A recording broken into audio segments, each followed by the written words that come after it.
Nous allons à présent faire un exercice de direction de l'énergie. Alors, vous avez soit la possibilité de travailler à deux, soit avec une plante. Je vous dirais, prenez une plante qui est un peu difficile, qui est un peu malade, qui n'a pas bonne mine. Et on va tester la guérison. Si vous n'avez rien, je vous conseille, c'est peut-être d'acheter justement deux plantes identiques. Ça, c'est toujours intéressant. Ça permet d'avoir une plante test et une plante témoin. Et donc de les séparer.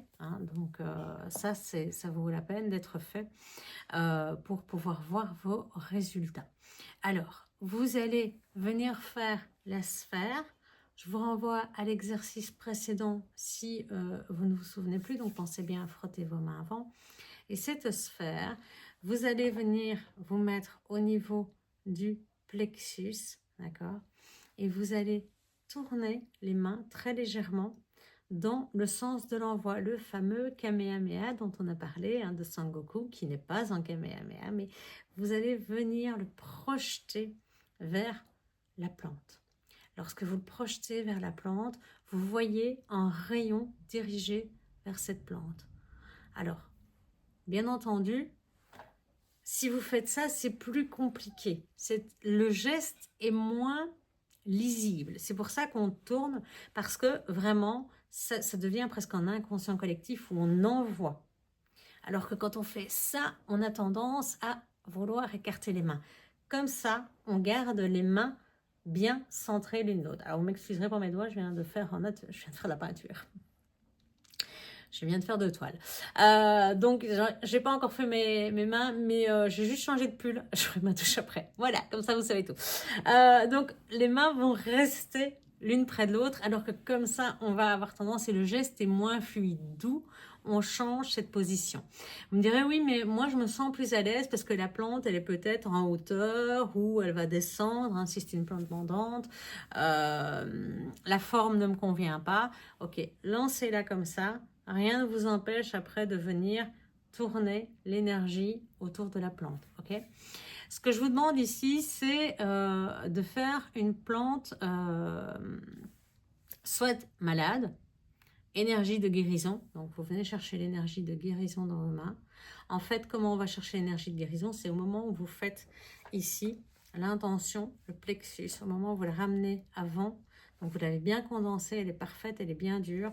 Vous la ramenez au niveau du plexus. Et au niveau du plexus, vous allez à chaque inspiration prendre l'énergie de guérison et à l'expiration, la transférer dans la sphère. J'inspire la guérison, je la transfère dans la sphère. J'inspire la guérison, je la transfère dans la sphère. Et jusqu'à ce que vous sentiez qu'elle soit vraiment pleine, alors là, rien qu'en faisant ça, j'ai déjà les mains qui picotent. Et à ce moment-là, vous allez, quand vous sentez que vous avez assez d'énergie, assez de puissance, la diriger vers la plante et puis vraiment donner à cette plante toute l'énergie dont elle a besoin pour guérir. Si vous voulez utiliser 2 plantes, vous ferez à ce moment-là un travail sur une seule plante. Pensez bien à les étiqueter témoin et test. Et sur la test, vous allez lui donner de la nourriture pour qu'elle puisse grandir en fait. Vous allez lui donner en quelque sorte des substrats ou des compléments pour la faire grandir, faire devenir une plante plus grande, plus vite que la première. D'où l'intérêt d'un témoin, parce que vous dites, si vous n'avez pas de témoin, difficile d'avoir un repère. Vous ne travaillez absolument pas sur l'autre, elles doivent juste avoir exactement les mêmes conditions, donc généralement la même pièce, la même luminosité. Je dirais, moi généralement je ne mettrai plus de fenêtres d'un côté et de l'autre du même côté de la pièce. Et puis c'est simplement à 4 mètres de distance, même arrosage, ok, donc si vous mettez un verre, vous mettez un verre.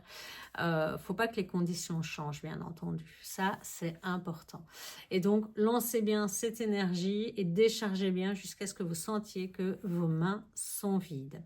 Une fois que vous avez terminé cet exercice, vous pouvez venir relâcher les derniers petits trucs qui seraient restés dans vos mains. Vous pouvez venir mettre vos mains dans la terre, rendre la terre ou recharger vos propres batteries, ça c'est possible aussi.